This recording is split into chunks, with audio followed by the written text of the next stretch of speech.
17 seconds. That was all a 4-man SAS assault team needed to sweep a compound in eastern Baghdad. From the instant the breaching charge blew the entry point to the moment the final room was called secure, only 17 seconds had passed. When it was over, 11 insurgents had been found inside. 9 lay dead. 2 others were zip-tied and taken out before the dust had even finished settling. The Americans, observing the raid through a drone feed orbiting 8,000 feet above the target, struggled to understand what they had just witnessed. A senior Pentagon liaison officer, assigned to the Combined Joint Special Operations Task Force headquarters in Balad, looked at his British counterpart and spoke 5 words that would come to define the next 3 years of the Iraq War. How do they move like that? The answer to that question leads into a story the Pentagon had no desire to see exposed. It is a story about a warning that was given, dismissed, and then proven disastrously false. It is a story about what happens when the most ruthlessly trained special operations soldiers on the planet are unleashed inside a city where more than 200 enemy fighters are operating a large-scale kidnapping and bombing network. And then those fighters begin to disappear. Not detained, not arrested, not bargained with. They disappear.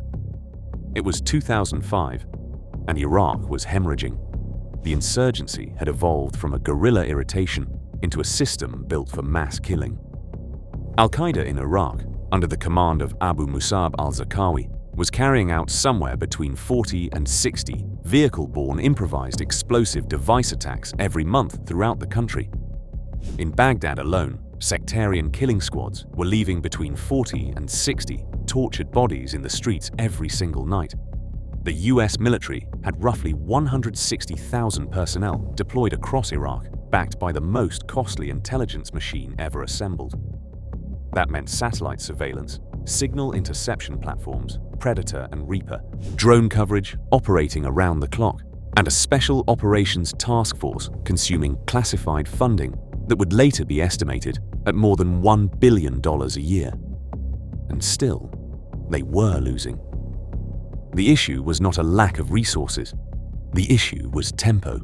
American Special Operations units, mainly Delta Force and SEAL Team 6, working under Joint Special Operations Command, were launching raids at a remarkable pace.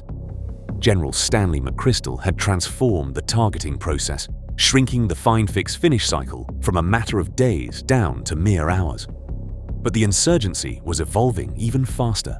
Its cell structures were breaking apart into smaller and smaller units.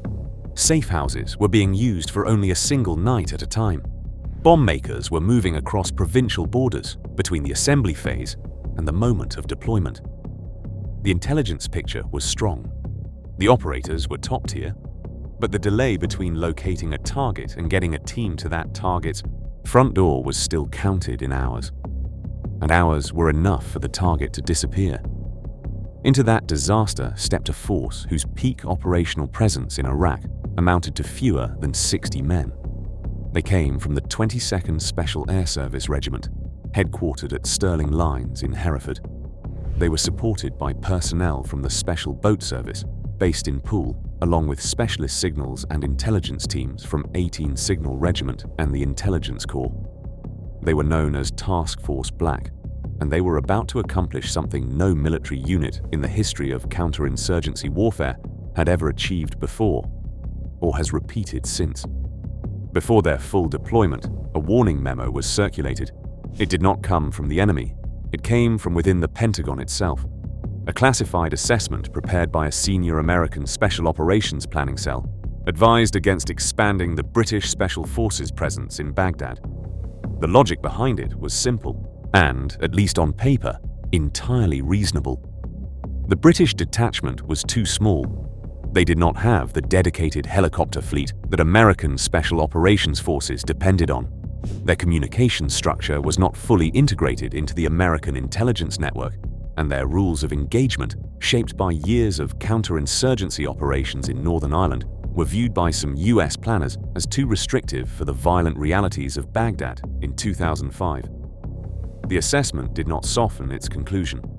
One section, later cited by journalist Mark Urban in his book Task Force Black, noted that American planners doubted whether such a small force could sustain the operational tempo needed to seriously disrupt AQI networks. In plain terms, the message was clear: too few men, too little equipment, too cautious in approach. Do not send the British. That warning was ignored. The decision to expand Task Force Black's mission came from the highest levels of British defence, approved by the Director of Special Forces and backed by the Chief of the Defence Staff. The reasoning on the British side was just as direct. They had already been conducting special operations in Iraq since 2003. They had built their own intelligence networks in Basra and Baghdad, and they had no intention of remaining on the sidelines while a country they had helped invade descended toward genocidal violence. To understand what happened next, you have to understand something essential about the British Special Forces system, something the Pentagon assessment completely overlooked. The Americans measured capability through platforms, budgets, and manpower totals. The British measured capability through something far more difficult to calculate: the individual operator. And by 2005, the operator produced by the SAS selection and training system was the finished product of a machine that had been refining itself continuously for 63 years. The selection process for 22 SAS begins with a principle that has remained unchanged since the regiment was reformed in 1947. The individual must be able to function alone, in any terrain, under any conditions, for long periods of time, with minimal support. Every stage of selection is built to push that single requirement to its absolute breaking point. Candidates arrive at Sennybridge training camp in the Brecon Beacons of South Wales in groups ranging from 100 to 200 at a time. They come from every regiment and corps in the British Army, the Parachute Regiment, Royal Marines, infantry battalions, engineers, signals, artillery. Before they even get there, they have already cleared pre-selection fitness standards that would eliminate most special operations candidates anywhere in the world. A 1.5-mile run in under 8 minutes and 45 seconds, at least 44 press-ups in 2 minutes, 50 sit-ups in 2 minutes, and a loaded march carrying 25 kilograms across 10 miles in less than 1 hour and 50 minutes. Those are merely the price of admission.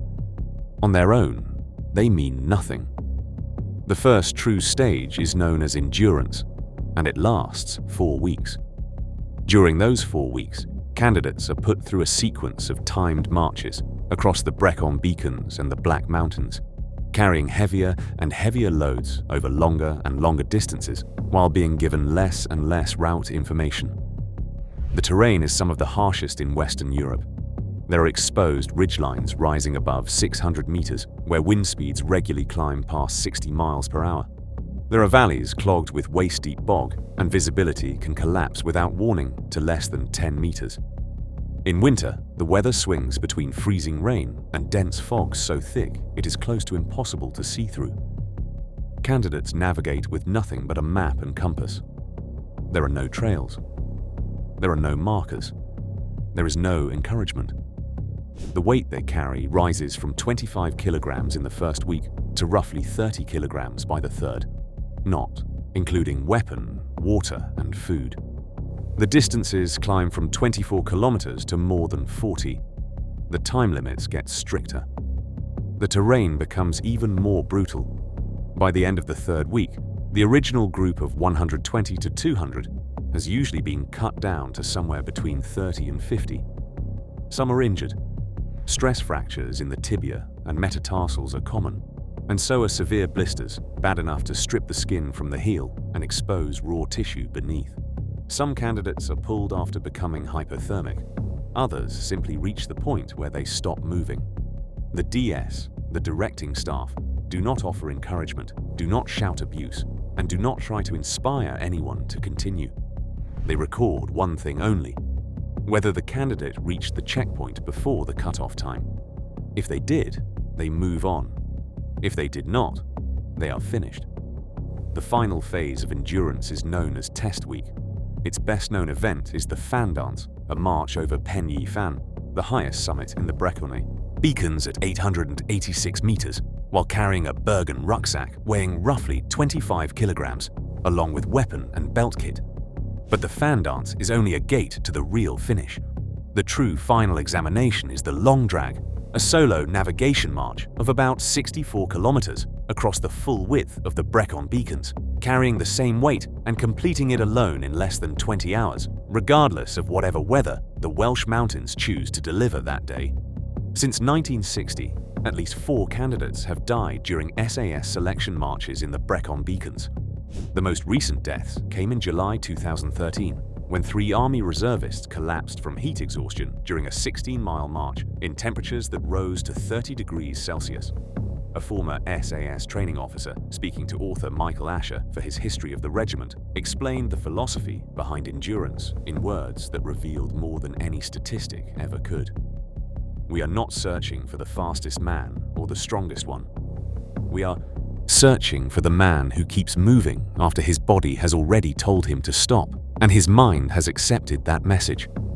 That quality cannot be taught. It can only be uncovered.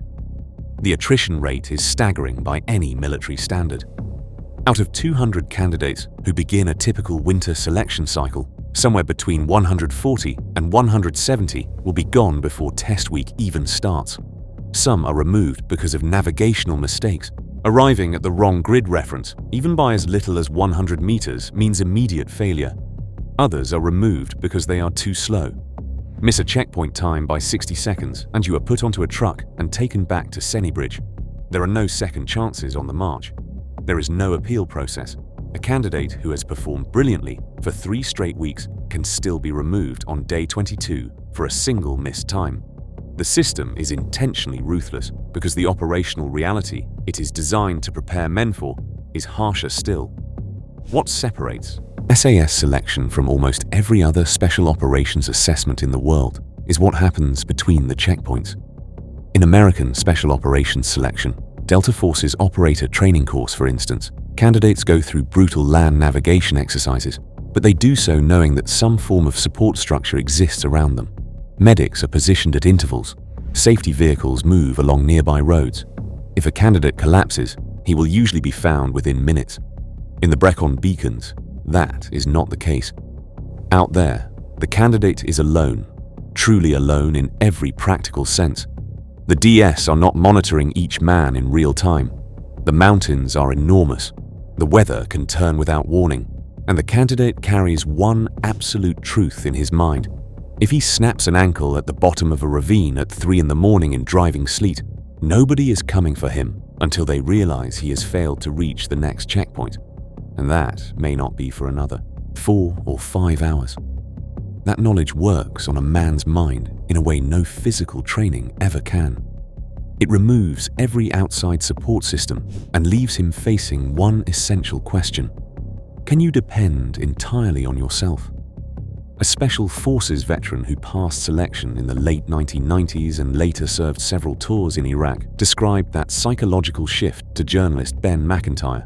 When you have covered 40 miles through fog so dense you cannot even see your own boots, with 80 pounds on your back, and you know that no one, absolutely no one, is coming to look for you if you go down, something inside you changes.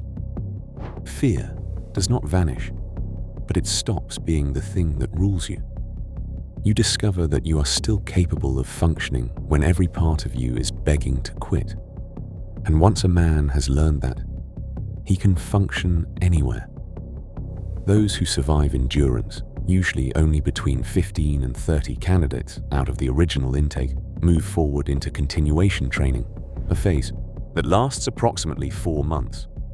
It is here that the remaining candidates are taught the core skills that define the SAS, advanced demolitions, including the construction, preparation, and use of more than 40 different types of charges made from both military-grade and improvised explosives.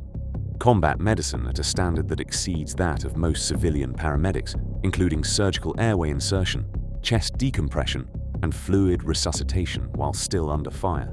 Advanced signals and communications, including high-frequency radio operation, satellite communications, and encrypted burst transmission, and close-quarters battle, the discipline that would come to define Task Force Black's war in Baghdad. Close-quarters battle training in the SAS is conducted at the regiment's purpose-built facility in Hereford, known simply as the Killing House. The structure is a multi-room building with reconfigurable walls, furnished with mannequins representing hostages and Seoul terrorists. And inside it, the candidates fire live ammunition, thousands upon thousands of rounds, in scenarios specifically designed to build instinctive target discrimination at distances measured not in yards but in mere meters. By the time a candidate completes CQB training, he has fired an estimated 5,000 rounds in the killing house alone.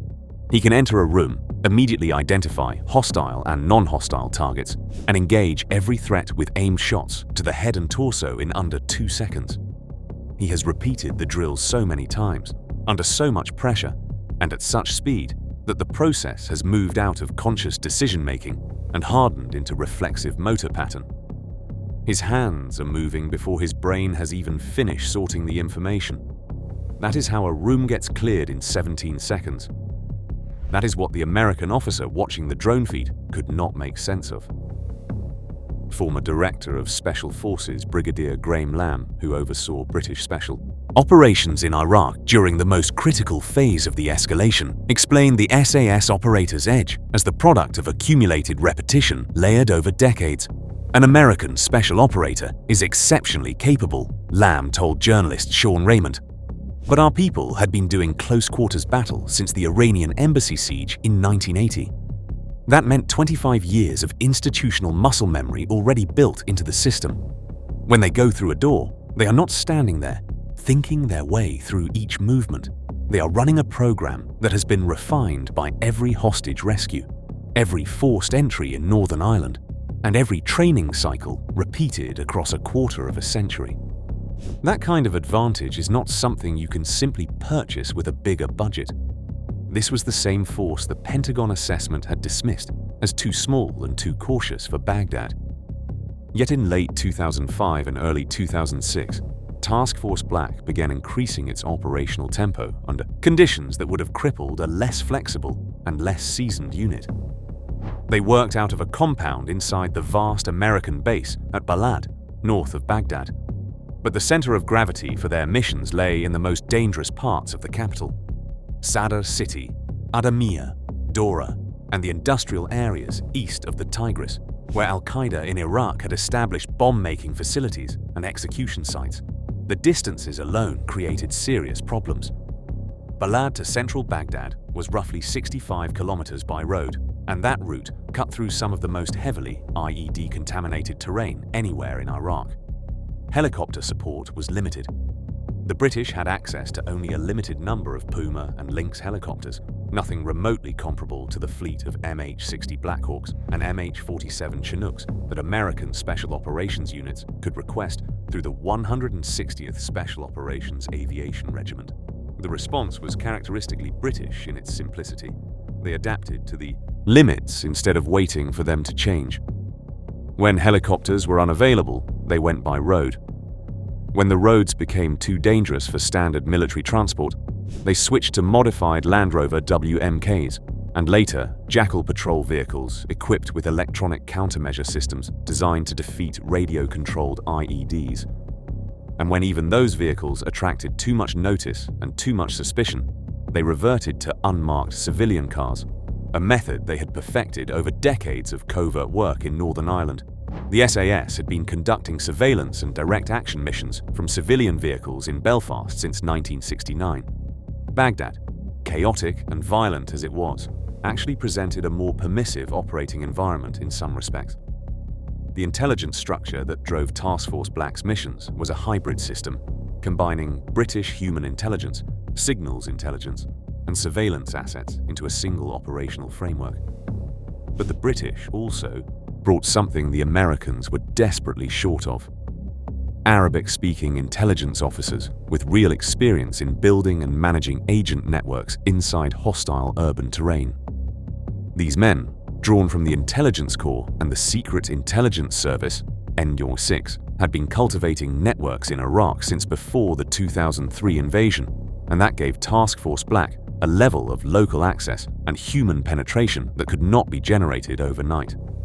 They understood tribal dynamics, sectarian fault lines, and the social geography of Baghdad's neighborhoods in a way no satellite image, drone feed, or intercepted signal could ever truly reproduce. Their agents were not technical assets, sitting behind screens or buried in databases. They were people, shopkeepers, taxi drivers, tribal elders, and disillusioned insurgents who supplied the kind of granular, real-time intelligence that made it possible for Task Force Black to do exactly what the Pentagon had assumed could not be done: identify targets faster than those targets were able to relocate. An American intelligence officer who worked alongside Task Force Black inside the Ballard Fusion Center later described the British method to journalist Mark Urban. They would arrive with nothing more than a name and a neighborhood. We would look at that and say, "That's not enough." They would answer, "Watch." And 48 hours later, they would have a precise grid reference, a full pattern of life, and an operational window. We would still be sitting there, processing the original intelligence packet. The raids themselves were carried out at a tempo that kept increasing through 2006 and into 2007, until it reached a pace that special operations warfare had not seen since the SAS's own desert campaigns in 1942. At their height, Task Force Black was launching between 5 and 7 raids in a single night, despite operating with a force that never rose above 60 operators in country at any one time. That meant each operator was repeatedly going through doors, clearing buildings, and confronting armed insurgents several times every week. A level of sustained operational intensity that no selection course, no training pipeline, and no defense budget can ever fully prepare a human being to endure. At that point, only the accumulated memory of previous operations can keep performance from collapsing. And the SAS had been building that reservoir of experience without interruption ever since Malaya in 1950. Their targeting methodology was cold, methodical, and utterly unforgiving. Task Force Black did not waste time hunting random insurgents at street level. They mapped entire networks through a fusion of HUMINT drawn from agent sources, SIGINT collected through British and American electronic surveillance, and pattern of life analysis built from persistent drone coverage. From that picture, they isolated the critical nodes inside Al-Qaeda in Iraq's operational system: the bomb makers, the financiers, the logistics coordinators, the cell commanders. And then they removed those nodes one by one, night after night, with relentless consistency. The effect was devastating and, from the insurgents' perspective, almost impossible to explain. In Dora, in southern Baghdad, a district that had become one of AQI's most important operational strongholds, Task Force Black carried out a sustained sequence of raids over roughly 12 weeks in the middle of 2006. The district itself was a nightmare. Narrow streets, tightly packed residential blocks, and a civilian population so terrorized by AQE murder squads that silence had become a survival mechanism. American conventional forces had tried to clear Dora several times and had failed each time. The insurgents simply dissolved into the civilian population, waited for the cordon to be lifted, and then resumed operations again within days, as if nothing had happened. Task Force Black's method was fundamentally different. They did not rely on broad cordon and search operations. They focused on specific, identified individuals. A bomb maker working out of a garage near the junction of 2 particular streets. A cell commander using a specific mobile phone to coordinate attacks and pass instructions. A financier moving money through a known Hawala network and linking resources to operations. And then they removed those men from the battlefield with surgical precision. The raids were fast, violent, and highly focused. Entry teams of 4 to 6 operators traveling in unmarked vehicles would move toward a target compound in the early hours before dawn. A surveillance team, sometimes already in place for 48 hours or longer, would verify that the target was physically present before the assault began. The entry team would then breach the door using explosive charges, mechanical breaching tools, or shotgun-applied ballistic breaches, depending on the construction and strength of the entry point. They would clear the ATIC structure, room by room, and either capture or kill the target inside. The entire operation, from the moment the vehicle stopped and the men dismounted to the moment they were extracted, rarely lasted longer than 15 minutes. The precision was extraordinary, but it was not accidental and it was not improvised. Every raid followed a methodology that had been developed, tested, and refined across 40 years of operations. From the streets of Belfast to the jungles of Sierra Leone to the mountains of Afghanistan, the four-man entry team had become the foundational tactical unit, a point man carrying a shotgun or battering ram for the initial breach, followed by the number 2 man with a suppressed carbine who would be first to engage any threat appearing inside the doorway, followed by the 3 and 4 men clearing laterally, one moving left and one moving right. The instant they crossed the threshold, each man's arc of fire was already precisely defined. Each man trusted completely that the operator beside him would dominate his assigned zone. That trust was not theoretical. It had been built through thousands of repetitions in the killing house, hundreds of live operations, and a selection process that had already stripped away every man incapable of functioning under the highest level of stress. Outside the target compound, a cordon element made up of roughly 4 to 8 operators locked down the perimeter and prevented anyone from slipping in or out. Snipers armed with L115, A3 long-range rifles or suppressed HK-417 designated marksman rifles covered likely exit routes from elevated firing positions overlooking the area. A quick reaction force, usually mounted in jackal vehicles or armed Land Rovers, held a position no more than about 2 minutes away by road in case the enemy response was larger, faster, or more organized than expected. Communications were maintained through encrypted personal roll radios, with every operator working on the same net, allowing real-time coordination so smooth and immediate that to outside observers it could look almost telepathic. The intelligence exploitation phase was just as important as the kinetic phase itself.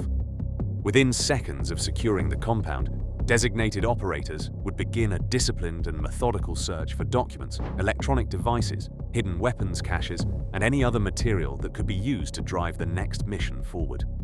Mobile phones were especially valuable. A single handset recovered from a dead or captured insurgent could contain phone numbers, text messages, call logs, and contact chains that exposed the structure of an entire network. Laptops and USB drives were seized intact and moved immediately back to the fusion center at Balad, where British and American intelligence analysts could begin exploitation within the hour. That was the engine behind the pace. Every raid generated intelligence, and every fragment of intelligence generated new targets. The cycle fed itself, building speed with every strike, until the momentum became something the insurgents simply could not outrun. One intelligence officer, attached to the British element at Balad, later described the speed of exploitation during a post-deployment debrief that was eventually partially declassified. We were generating actionable intelligence from a captured phone within 90 minutes of the raid. In some cases, we had a fresh target package prepared before the operators had even finished debriefing the previous strike.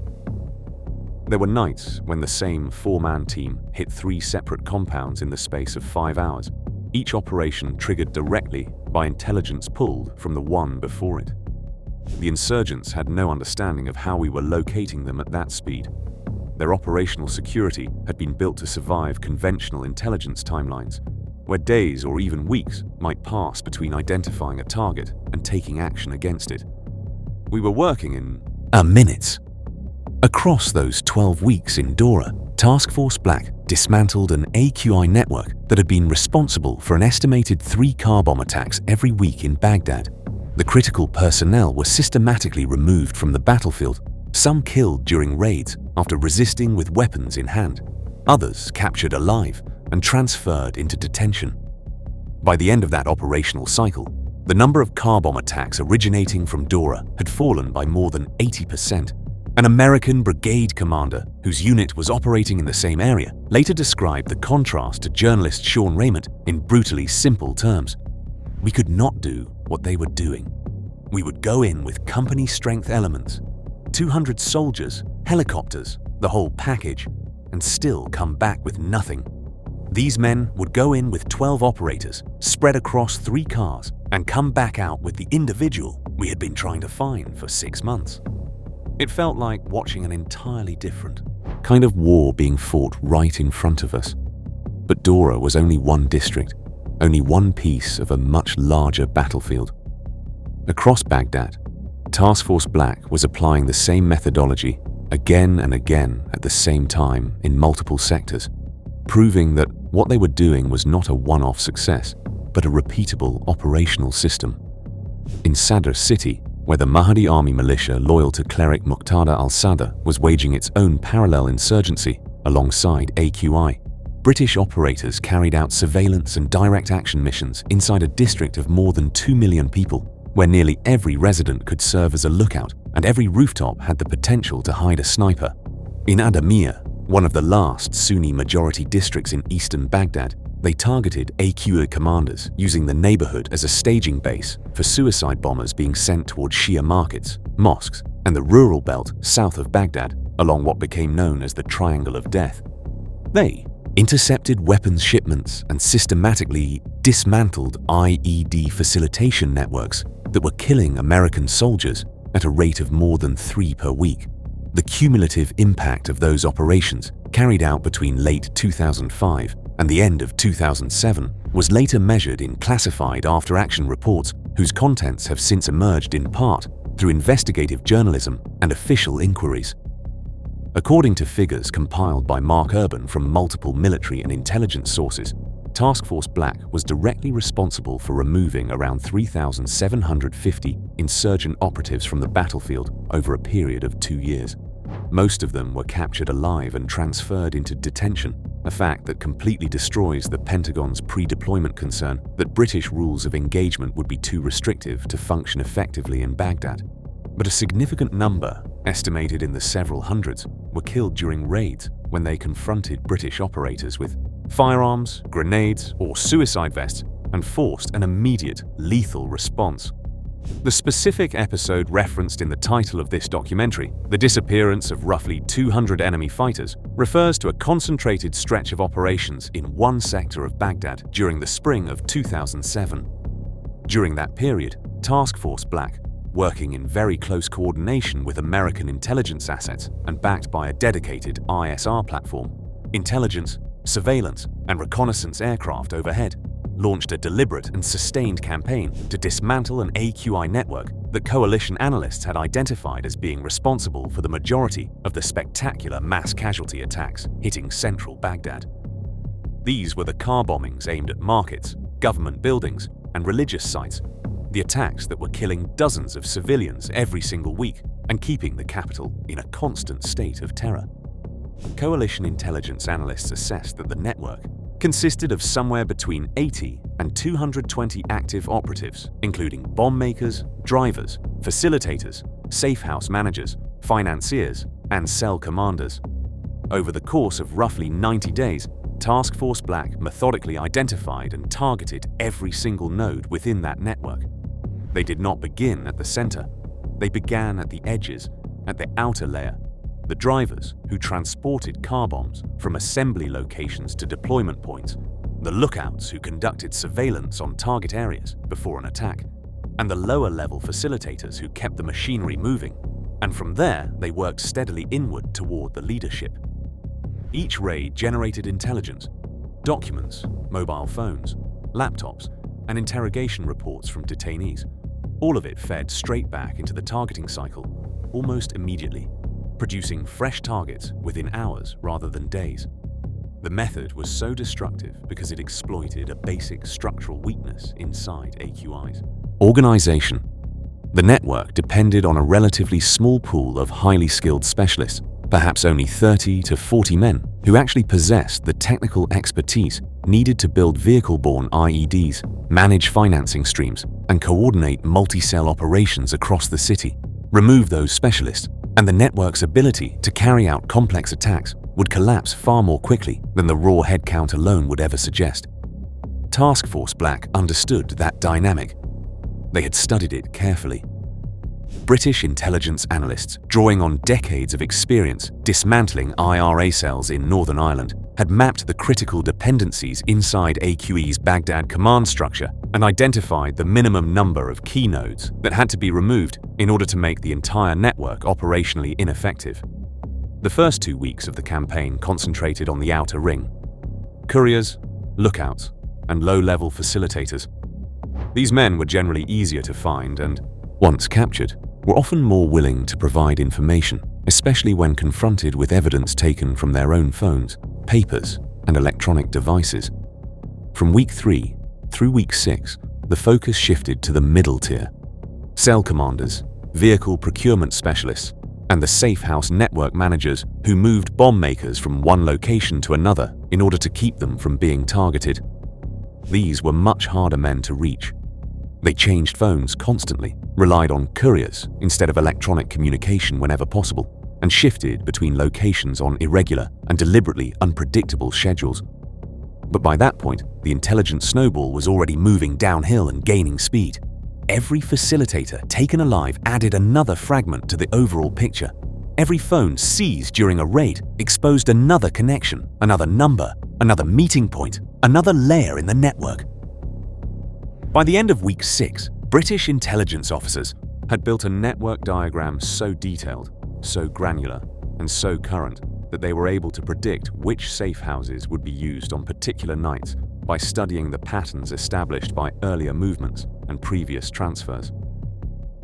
Weeks 7 through 12 focused on the core of the system, the bomb makers themselves, the senior financiers, and the operational commander who had been directing the network's campaign of mass casualty attacks across the city.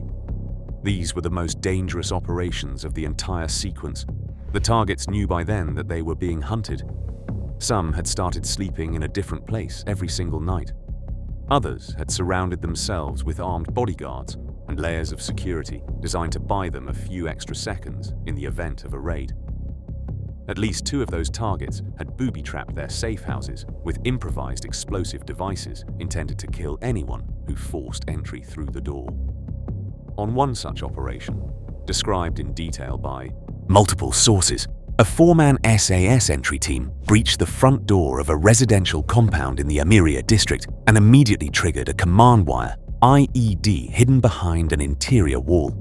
The device, estimated at roughly 5 kilograms of homemade explosive, detonated less than 2 meters from the lead operator. The blast hurled him backward through the doorway and out into the courtyard. His body armor, an Osprey system fitted with enhanced ceramic plates, rated to stop 7.62mm rifle rounds, absorbed most of the fragmentation and prevented injuries that would almost certainly have been fatal without it. He suffered a perforated eardrum, lacerations across his hands and face, and a concussion classified as a moderate traumatic brain injury. He was back on operations within 72 hours. The remaining 3 operators did not stop the assault. They continued the clearance, killed 2 armed insurgents in the ground floor rooms, and captured the primary target, one of the network's senior bomb makers, as he tried to escape through a rear window at the back of the compound. The man they captured was carrying a mobile phone that contained direct communications with the network's operational commander. That phone led them to the final target. Former SAS operator and author Chris Ryan, who remained in close contact with serving members of the regiment throughout that period, later described the pace in stark terms. They were going out every single night, sometimes twice, sometimes 3 times before dawn. The SAS were running on adrenaline, caffeine, repetition, and muscle memory. A 4-man team would clear a building, pull a target out, return to base, debrief for 30 minutes, receive the next target package, and head straight back out again. That cycle continued for weeks without letting up. By the end of the 90-day period, the network had stopped existing as a functioning organization. Coalition intelligence assessments concluded that somewhere between 87 and 212 operatives had been removed from the battlefield, whether killed during raids, captured and detained, or forced to abandon Baghdad entirely and run. The rate of spectacular attacks in central Baghdad dropped by more than 60% in the immediate aftermath. An American general officer speaking during a classified briefing, later cited in congressional testimony, described the outcome in language that amounted to a complete reversal of the Pentagon's original judgment. Task Force Black achieved with 60 men what we could not achieve with 6,000. They did not merely degrade the network, they collapsed it. The tactical mechanics behind that result reveal the difference between a training system designed to produce operators and a procurement system designed to produce equipment. every advantage Task Force Black possessed was rooted in individual and small team capability built over years of training, repetition, and live operational experience. Their speed in room clearing, the 17-second standard, meant targets had almost no time to burn documents, destroy phones, or wipe intelligence materials before the assault team was already on top of them. Their marksmanship, sharpened through hundreds of thousands of rounds fired in the killing house and on operational deployments, meant that armed engagements could be ended quickly while keeping collateral damage to a minimum. Their surveillance skills, inherited and refined through decades of operations in Northern Ireland, meant they could place observation teams within mere meters of a target compound and keep them there for days without being detected. One particularly revealing incident, described in multiple accounts, shows that training advantage in its most extreme form. During a raid on a suspected bomb factory in the Rashid district of southern Baghdad, the entry team blew through the front door and immediately came face to face with 3 armed men standing in the hallway. The lead operator, carrying a suppressed Colt Canada C8 carbine, the primary SAS weapon platform in Iraq, engaged all 3 almost instantly with deliberate aimed fire in less than 1.5 seconds. 6 rounds, 3 targets. All 3 men were struck in the upper chest and head.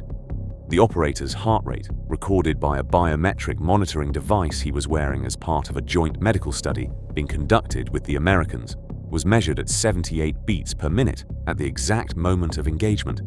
78, effectively a resting heart rate.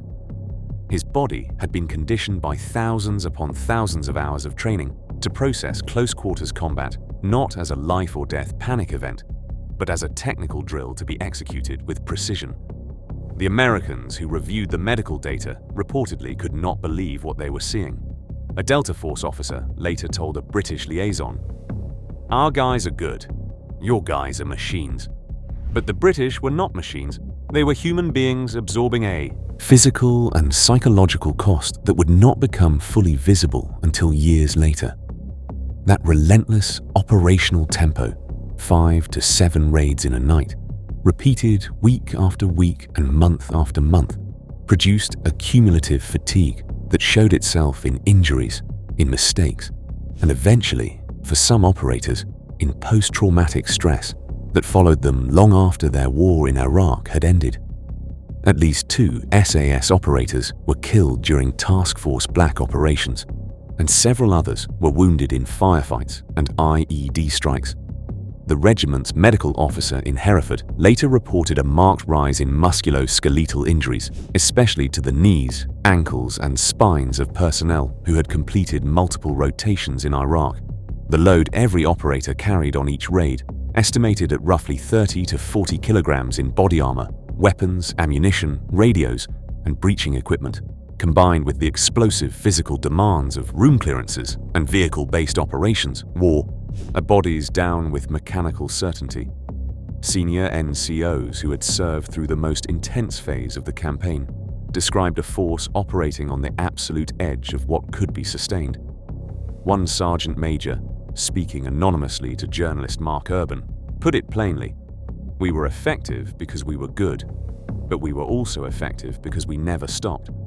The enemy could not recover because we hit them every night, but neither could we." There were blokes on their 3rd or 4th rotation carrying injuries that would have had them medically discharged in peacetime.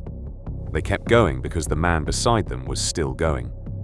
That honesty about the cost is essential if you want to understand why the achievement mattered. Task Force Black did not succeed because it possessed better technology, overwhelming manpower, or limitless money. It succeeded because the British Special Forces system, from the first brutal stages of selection in the Brecon Beacons through years of progressive training and repeated operational deployment, produced individual operators capable of functioning at the highest level of combat effectiveness under sustained physical and psychological strain. The Pentagon's assessment had measured capability in hardware. The British measured it in men. The strategic consequences reached far beyond Baghdad. Task Force Black's success in dismantling AQI networks during 2006 and 2007 contributed directly to the conditions that made the American troop surge of 2007 effective. General David Petraeus, who commanded multinational force Iraq during the surge, publicly acknowledged the role of coalition special operations, a phrase widely understood to include British forces, in degrading insurgent leadership to the point where political reconciliation became possible. In private communications later revealed through various accounts, Petraeus was reportedly even more specific. He described the British Special Forces contribution as disproportionate to its size and essential to the broader campaign. The reversal of the Pentagon's original warning eventually became a kind of dark joke within the special operations community. The same planning cell that had argued against expanding the British footprint in Baghdad was later forced to produce a follow-up assessment in early 2008.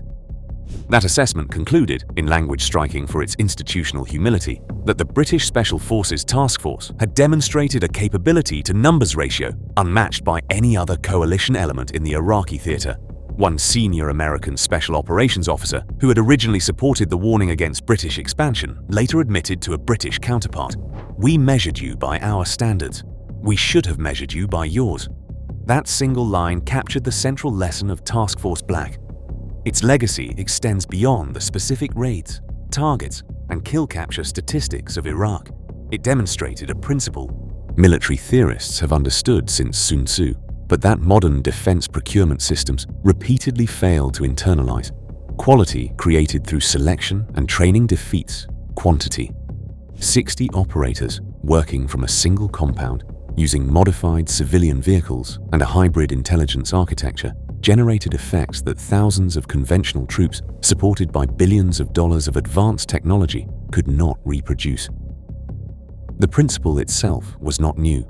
The SAS had already demonstrated it in the jungles of Malaya in the 1950s, where four-man patrols spending weeks deep in the jungle dismantled communist terrorist networks that entire infantry battalions could not even locate.